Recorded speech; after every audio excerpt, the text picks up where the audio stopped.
రోజు భారత బహుజన ఫ్రంట్ అధ్యక్షులు ఓబ్లేస్ గారు మరియు వారి కమిటీ అందరూ కలిసి బహుజనుల ఆత్మగౌరవ సభ ఏర్పాటు చేయడం జరిగింది. ఈ సభకి అన్ని ప్రజా సంఘాల నాయకులని, అన్ని రాజకీయ పార్టీలని వాళ్ళు ఆహ్వానించినందుకు వైఎస్ఆర్ కాంగ్రెస్ పార్టీ తరఫున మేము సంపూర్ణంగా మద్దతు తెలియజేసి ఇక్కడికి రావడం జరిగింది. ఈ సందర్భంగా ఒకటైతే తెలియజేస్తూ ఉన్నాం,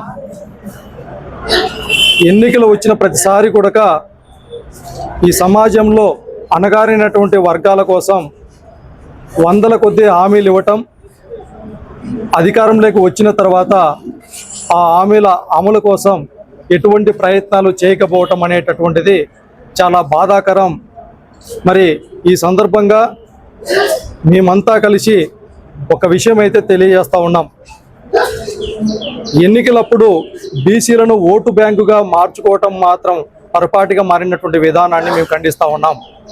ఏదైతే ఇవాళ భారత బహుజన ఫ్రంట్ సభ ద్వారా వాళ్ళు చేర్చినటువంటి అంశాలు ఏదైతే ఉన్నాయో ఆ అంశాల అమలు సాధన కోసం మేము ఎప్పుడూ వైఎస్ఆర్ కాంగ్రెస్ పార్టీ తరఫున పోరాటం కొనసాగిస్తామని తెలియజేస్తూ ఉన్నాం. అదే సందర్భంలో జనగణనలో కులగణన చేయాలనేటటువంటి ఒక డిమాండు, మరి అదే సందర్భంగా బీసీలకు రక్షణ చట్టం ఏర్పాటు చేస్తామన్నటువంటి హామీని ఇంతవరకు అమలు చేయకపోవటం, అదేవిధంగా ఏదైతే చట్టసభల్లో బీసీలకు రిజర్వేషన్స్ సౌకర్యం కోసం, అదేవిధంగా బీసీ ఎస్సీ ఎస్టీ మైనార్టీలకు 50 సంవత్సరాలకే పెన్షన్ సౌకర్యం కల్పిస్తామన్నటువంటి హామీ అమలు సాధన కోసం ఇలా చెప్పుకుంటూ పోతూ ఉంటే ఎన్నో హామీలు.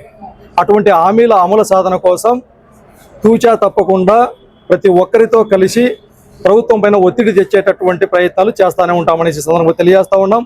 అదేవిధంగా ఈ సందర్భంగా ఒక్క విషయం అయితే సూటిగా అడుగుతూ ఉన్నాం, వైఎస్ఆర్ కాంగ్రెస్ పార్టీ తరఫున, బహుజనుల తరఫున ఈ రాష్ట్ర ప్రజానికం ఒకసారి ఆలోచించాల్సిందిగా కోరుతా ఉన్నాం.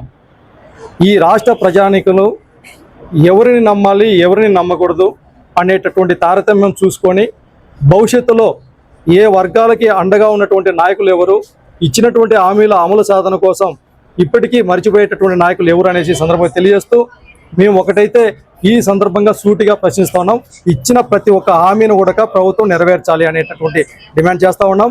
భవిష్యత్తులో కూడా వీరు చేసేటటువంటి ఉద్యమాలకి మేము మద్దతు నిలుస్తామనేసి సందర్భంగా తెలియజేస్తున్నాం. జగన్మోహన్ రెడ్డి గారి నాయకత్వంలో గతంలో కూడా బీసీ ఎస్సీ మైనార్టీ వర్గాల కోసం అత్యధికమైనటువంటి ప్రాధాన్యత ఇచ్చినటువంటి అంశాన్ని కూడా మేము తెలియజేస్తా ఉన్నాం.